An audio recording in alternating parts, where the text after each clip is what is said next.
ඔයා ගාව තියෙන ෆොටෝස්, වීඩියෝස් එකවල ආදායමක් ලබන්න කැමතිද? ඔයා කොහොමද පැසිව් ඉන්කම් එකක් හදාගන්නේ කියලා කල්පනා කරලා තියෙනවද? ඉතින් මේකට පහසුම ක්‍රමය Shutterstock කියලා ඔයාලා දැනගෙන හිටියද?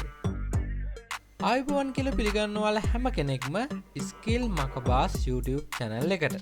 ඉතින් අපි මේ වීඩියෝ සීරීස් එකකින් ඔයාලට කියලා දෙන්න බලාපොරොත්තු වෙන්නේ A to Z කොහොමද Shutterstock කරන්න කියන දේ. අපි මේ වීඩියෝ එකෙන් ඔයාලට කියලා දෙන්න බලාපොරොත්තු වෙනවා.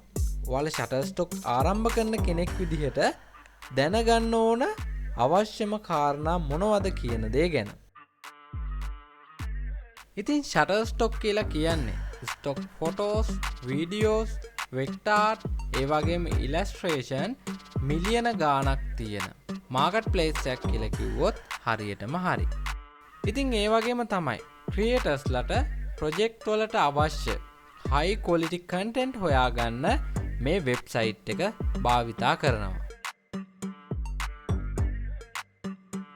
ඉතින් ඔයා ගාව තියෙන photos, videos, vector arts, ඒ වගේම illustration වගේ දේවල් ඔයාට පුළුවන් මේ website එකට upload කරන්න.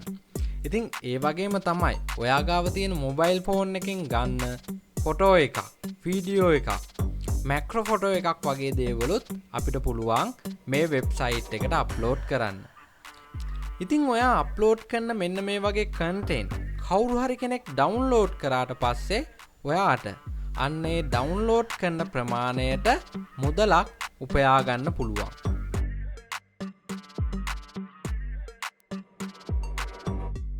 ඉතින් මේකෙන් ලැබෙන පළවෙනිම වාසිය තමයි මේක පැසිව් ඉන්කම් එකක් වෙන එක.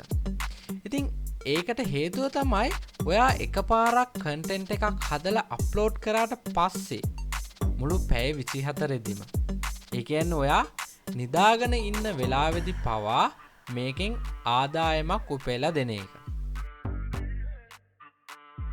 ඉතින් මේ Shutterstock කියන වෙබ්සයිට් එකට ලෝකෙ පුරා ඉන්න මිලියන ගානක බයස්ලා එන නිසා අපිට වෙහෙසකින් තොරව අපේ කන්ටෙන්ට් එක විකුණ ගන්න පුළුවන්. ඉතින් ඒ කියන්නේ අපිට ලොකු ආදායමකට මේ Shutterstock එක හරහා යන්න පුළුවන්.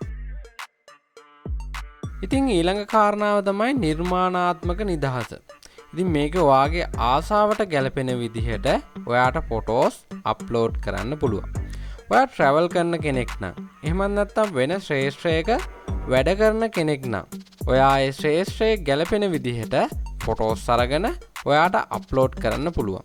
ඉතින් මේකෙදි ප්‍රධාන වාසිය තමයි ඔයා ට්‍රැවලර් කෙනෙක් නම් ඔයා ට්‍රැවල් කරන වෙලාවට ඔයාට විනෝදාංශයක් විදිහට ෆොටෝස් අරගෙන අන්නේ ෆොටෝස් ටික ඔයාට අප්ලෝඩ් කරන්න පුළුවන් වීම. ඉතින් ඒ වගේම තමයි අනෙක් ක්ෂේත්‍රවලදීත් ඔයාට ඒ අවස්ථාවට ගැලපෙන විදිහට ෆොටෝස් අරගෙන අප්ලෝඩ් කරගන්න පුළුවන්.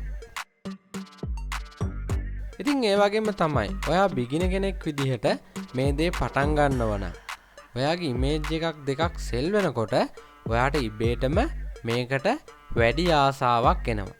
ඉතින් අන්න එහෙම වුණාට පස්සේ ඉතින් ඔයා දිගටම මේක ඉගෙන ගන්න පෙළඹෙනවා. ඒ කියන්නේ ඔයාගේ ස්කිල් එකත් ටිකෙන් ටික ඩෙවලොප් වෙනවා කියන එක.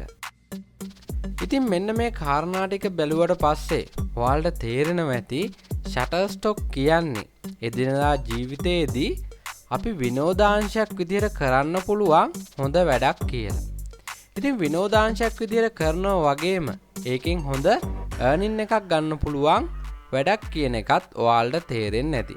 ඉතින් ඒ වගේම තමයි අපි මේක වීඩියෝ සීරීස් එකක් විදිහට තමයි කරගෙන යන්නේ. ඉතින් ඊළඟ වීඩියෝ වලින් ඔයාලට පුළුවන් Shutterstock account එකක් හදන තැන ඉඳලා A to Z මුළු Shutterstock එකම ඉගෙන ගන්න. එහෙනම් අපි ඊළඟ වීඩියෝ එකෙන් හමු වෙනකන් හැමෝටම සුබ දවසක්.